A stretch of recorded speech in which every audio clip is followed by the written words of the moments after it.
कैसे हैं आप लोग। आई होप आप लोग अच्छे होंगे एंड अपनी पढ़ाई में मस्त होंगे और स्वस्थ होंगे। तो आज हम वर्ब यानी क्रिया क्या होता है, आज हम वो जानेंगे कि वर्ब क्या होता है। डिफिनीशन: डूइंग और being and action is called verb.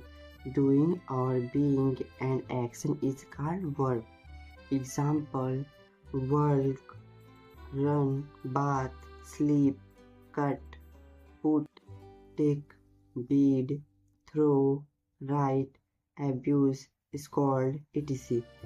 जिस काम को हम करते हैं उसे हम वर्ब कहते हैं। जैसे हम बैठे हैं तो सिट, और अगर हम लोग खड़े हैं, हम दौड़ रहे हैं तो वो भी काम है ना, वो भी क्रिया में आएगा, तो रन होगा। तो इसी तरह ये एग्जाम्पल्स हैं, जो आप काम करें उसे हम वर्ब कहेंगे।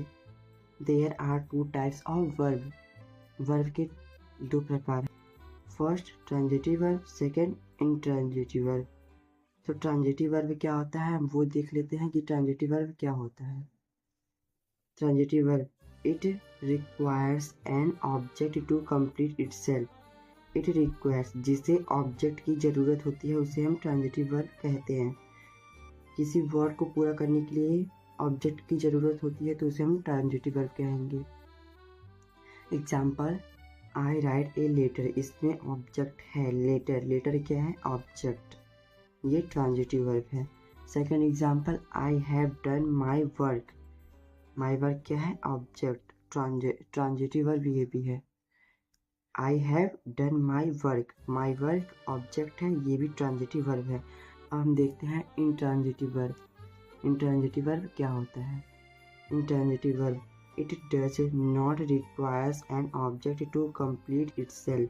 किसी सेंटेंस को पूरा करने के लिए इसे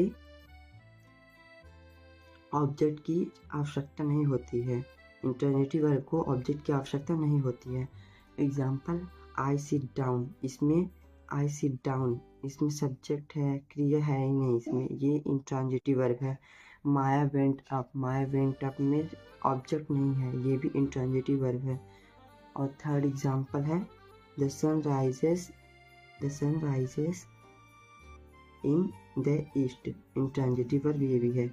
अदर टाइप्स ऑफ वर्ब, अन्य प्रकार, वर्ब के अन्य प्रकार, other types of verb.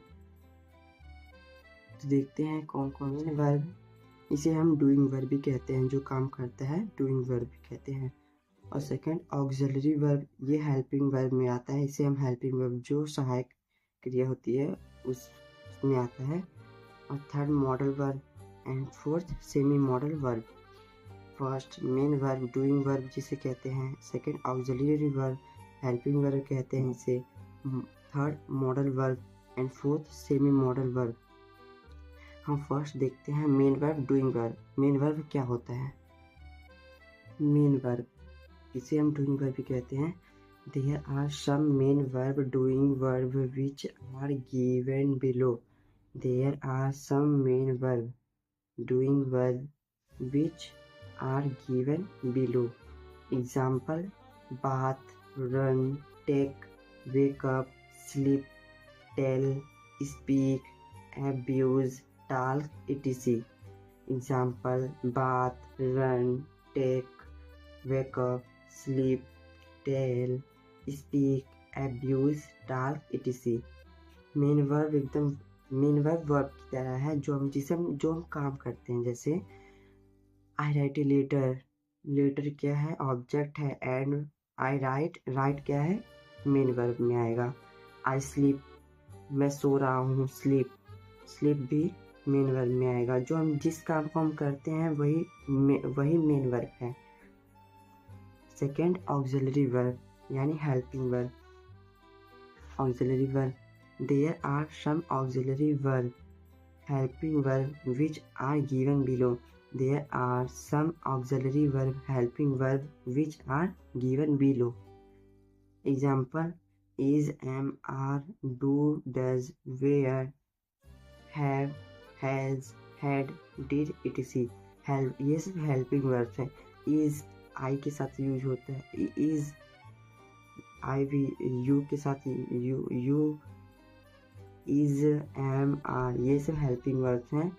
M आई के साथ यूज होता है, आर दे एंड यू के साथ यूज होता है, डू या डज हेल्पिंग वर्ब, वेयर जो हेल्पिंग वर्ब्स होते हैं वो ऑक्सिलरी वर्ब में आएंगे। जैसे किसी सेंटेंस को कंप्लीट करने के लिए अगर वहाँ पे हेल्पिंग वर्ब का यूज हुआ है तो वो ऑक्सिलरी वर्ब कहलाएगा, यानी हेल्पिंग वर्ब। अब थर्ड देखते हैं मॉडल वर्ब। मॉडल वर्ब क्या होता है? Modal verb, there are some modal verb which are given below. There are some modal verbs which are given below. Example: can, would, will, would, shall, will, should, may, might, etc. Other words जो आएंगे उसे हम modal verb कहेंगे। Can, would, will, would, shall, will, should, may, might, etc. अब fourth देखते हैं semi modal verb. इसका कोई वो नहीं, इसमें इसका डिफिनेशन नहीं है, बस इसके एग्जाम्पल्स हैं। जैसे नीड, यूज टू, डेयर, ये 3 वर्ड्स हैं जो सेमी मॉडल वर्ब में आते हैं। अगर जहाँ पे नीड, यूज टू, डेयर है वो सेमी मॉडल वर्ब है। अब हम प्रैक्टिस कर लेते हैं इसकी। I am writing a letter. Am helping verb है, मैंने बताया था आप लोग को। Am is, am, are, do, does, were, have, has, had, etc. Helping verb है, तो एम आया तो ये हेल्पिंग वर्ब कहलाएगा। और राइटिंग क्या है? Main verb. जैसे I write a letter, I am writing a letter. और लेटर, अगर लेटर ऑब्जेक्ट है तो यहाँ पे बस प्रैक्टिस में पूछ रहा है कि ये कौन सा वर्ब है, ऑब्जेक्ट को पता करने को नहीं बोल रहा है। तो यहाँ पे बस मेन वर्ब एंड इसमें 2 वर्ब्स हैं, helping verb and main verbs. Second example, Rekha demanded a lot of money to one. इसमें 1 वर्ब है, only 1 single verb, main verb. और any verb, no, any not verb, only single verb. I have loved you so much. Have helping verb, loved main verb. Have helping verb है यानी auxiliary verb, loved main verb यानी doing verb, जो काम करता है उसे हम doing verb कहते हैं। I was ill so I could not come to school. I was ill so I could not come to school. Was helping verb है and could main verb. Could main verb है। Could modal verb रहेगा, sorry. I was ill so I could not come to school. Was helping verb and could main verb. Could main verb होगा, could main verb नहीं होगा, could modal verb होगा। कम main verb और could modal verb. तो अगर आपको मेरी ये इन्फॉर्मेटिव वीडियो अच्छी लगी है तो आप हमारे YouTube चैनल को प्लीज़ लाइक एंड सब्सक्राइब कर दीजिएगा। इसी तरह और वीडियोज़ को पाने के लिए थैंक्स फॉर वॉचिंग।